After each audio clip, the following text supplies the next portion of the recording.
Europe 1, il est 22h13, direction les salles des marchés.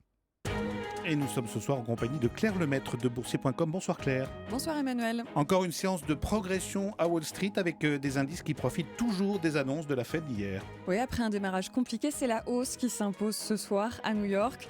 L'indice Dow Jones gagne encore 0,9% à 17 481 points. Le Nasdaq pour les valeurs technologiques avance de 0,23% à 4 775 points.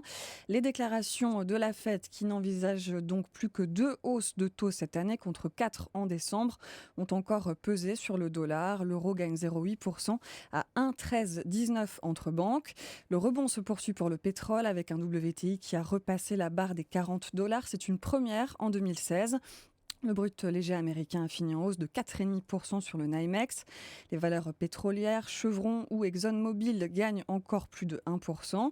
Les valeurs industrielles ont été recherchées. Caterpillar gagne 2%. General Electric bondit de 2,6%. Et puis FedEx grimpe de 11% après des résultats trimestriels meilleurs que prévus pour le groupe de messagerie et de logistique. Le marché parisien a une nouvelle fois terminé en baisse ce soir et c'est la 3e séance consécutive. C'est ça. La séance avait pourtant bien démarré après les annonces de la Fed, mais c'est finalement le rouge qui l'emporte. Le CAC 40 cède 0,45%, 4 443 points. Les valeurs bancaires ont pesé sur la tendance. BNP Paribas perd 2,5%, Société Générale moins 1,8%, Crédit Agricole moins 0,5%, Natixis recule de 2,5%, Airbus perd 2%. Comme souvent, le géant de l'aéronautique est à la peine quand l'euro gagne du terrain face au dollar.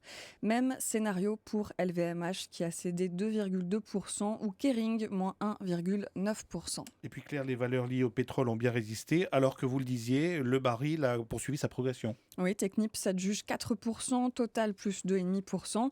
Vallourec rebondit de 7,6% après avoir perdu plus de 14% hier. CGG plus 1,4%.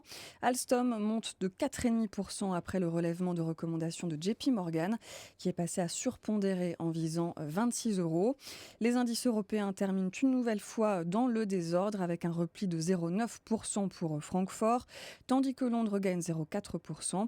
À Bruxelles perd 0,9%, Milan et Zurich moins 0,7%, Madrid gagne 0,2% et puis le CAC 40 cède, je vous le rappelle, 0,45%, 4 443 points. Merci, c'était Claire Lemaître du site boursier.com.